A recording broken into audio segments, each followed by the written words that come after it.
Halo co-friends, pada soal, kita harus menentukan apakah ikatan pada masing-masing ke-10 senyawa tersebut termasuk ikatan ionik atau ikatan kovalen.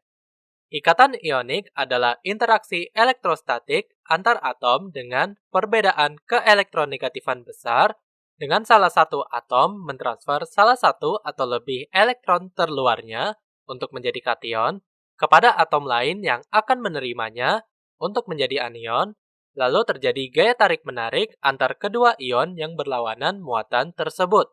Ikatan ionik biasa terjadi antara unsur logam dan unsur non-logam karena perbedaan keelektronegatifan mereka yang sangat besar. Ikatan kovalen terjadi ketika dua atom dengan perbedaan keelektronegatifan kecil atau tidak sama sekali saling membagi elektron valensinya untuk dipakai bersama. Berdasarkan perbedaan keelektronegatifan antar kedua atom, ikatan kovalen dibagi menjadi ikatan kovalen nonpolar dan ikatan kovalen polar. Konfigurasi elektron dari suatu atom atau ion didasarkan pada prinsip Aufbau dan aturan Madelung. Prinsip Aufbau menyatakan bahwa pada keadaan dasar dari sebuah atom atau ion, elektron mengisi orbital atom dengan tingkat energi paling rendah yang tersedia sebelum mengisi tingkat yang lebih tinggi. Aturan Madelung memberikan urutan pengisian orbital atom atau ion sebagai 1s, 2s, 2p, 3s, 3p, 4s, 3d, 4p, 5s, 4d, 5p, 6s, 4f, 5d, 6p, 7s, dan seterusnya. Subkulit S berkapasitas 2 elektron, subkulit P berkapasitas 6 elektron, subkulit D berkapasitas 10 elektron, dan subkulit F berkapasitas 14 elektron. Aturan oktet menyatakan bahwa unsur golongan utama cenderung berikatan sedemikian rupa sehingga setiap atom memiliki 8 elektron valensi, memberikan konfigurasi elektron yang sama dengan gas mulia. Pengecualian untuk hidrogen, helium, dan litium, aturan yang berlaku adalah aturan duplet, karena kulit elektron pertama hanya dapat menampung 2 elektron. Pada bagian A, ikatan antara atom H yang berelektron valensi 1s1 dan Cl yang berelektron valensi 3s2 3p5 pada senyawa HCl termasuk ikatan kovalen. Atom Cl berikatan kovalen tunggal dengan atom H sehingga memenuhi aturan duplet hidrogen dan aturan oktet klorin. Pada bagian B, ikatan antara dua atom H yang berelektron valensi 1s1, 4 atom O yang berelektron valensi 2s2 2p4, serta satu atom S yang berelektron valensi 3s2 3p4 termasuk ikatan kovalen. Atom H berikatan kovalen tunggal dengan atom O sehingga memenuhi aturan duplet hidrogen. Atom S berikatan kovalen ganda pada dua atom O dan berikatan kovalen tunggal pada dua atom O lainnya. Sulfur memiliki sifat oktet yang diperluas, yaitu kemampuan unsur golongan utama pada periode ketiga ke atas dalam tabel periodik untuk menampung lebih dari 8 elektron pada kulit valensi mereka dan membentuk molekul hipervalen. Beberapa contoh molekul hipervalen adalah PCl5, SF6, ion SO4 2-, dan ion I3-. Pada bagian C, ikatan antara dua atom K yang berelektron valensi 4s1 dan atom O yang berelektron valensi 2s2 2p4 pada senyawa kalium oksida termasuk ikatan ionik. Ini karena atom K hanya perlu melepas satu elektron valensinya untuk memenuhi aturan oktet, sedangkan atom O memerlukan 2 elektron lagi. Atom K sebagai logam alkali juga sangat mudah untuk melepaskan elektron valensinya agar menjadi kation bermuatan tunggal. Pada bagian D, ikatan antara dua atom H yang berelektron valensi 1s1, 3 atom O yang berelektron valensi 2s2 2p4, serta satu atom C yang berelektron valensi 2s2 2p2 termasuk ikatan kovalen. Atom H berikatan kovalen tunggal dengan atom O sehingga memenuhi aturan duplet hidrogen. Atom C berikatan kovalen ganda pada satu atom O dan berikatan kovalen tunggal pada dua atom O lainnya sehingga memenuhi aturan oktet, oksigen, dan karbon.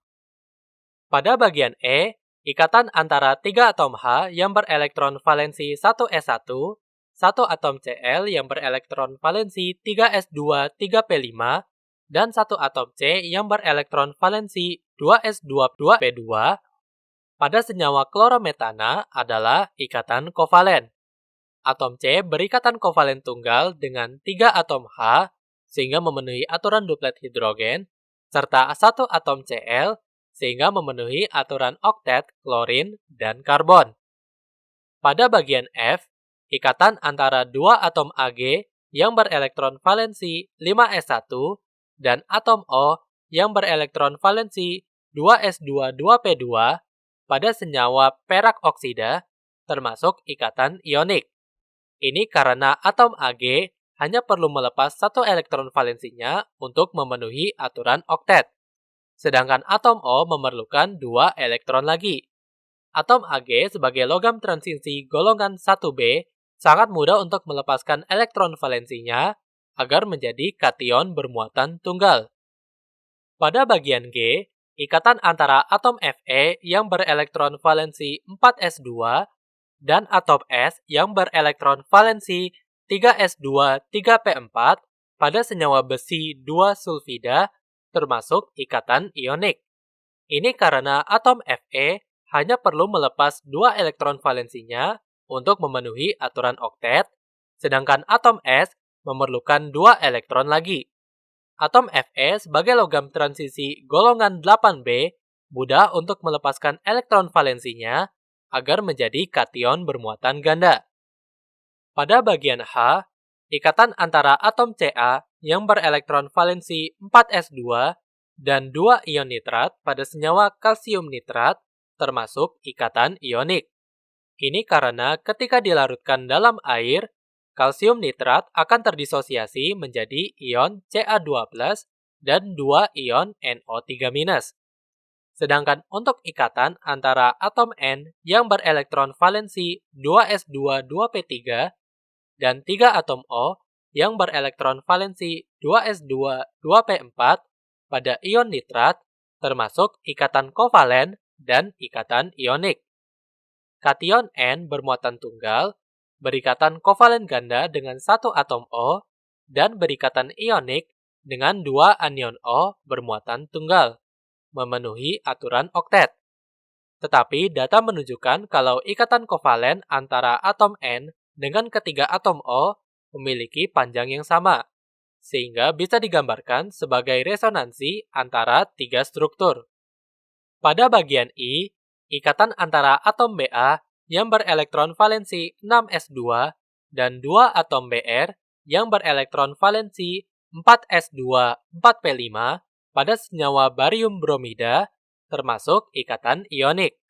Ini karena atom Ba hanya perlu melepas 2 elektron valensinya untuk memenuhi aturan oktet, sedangkan atom Br memerlukan 1 elektron lagi.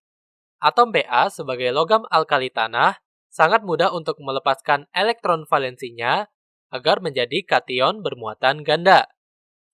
Pada bagian J, ikatan antara 6 atom C yang berelektron valensi 2s2, 2p2, 12 atom H yang berelektron valensi 1s1, dan 6 atom O yang berelektron valensi 2s2, 2p4 pada senyawa glukosa adalah ikatan kovalen. Atom H berikatan kovalen tunggal antara dengan atom C atau atom O, sehingga memenuhi aturan duplet hidrogen. Atom C berikatan kovalen tunggal dengan atom H, atom O, dan sesama atom C, serta satu atom C berikatan kovalen ganda dengan satu atom O untuk struktur rantai lurus glukosa memenuhi aturan oktet. Sampai jumpa di pertanyaan berikutnya.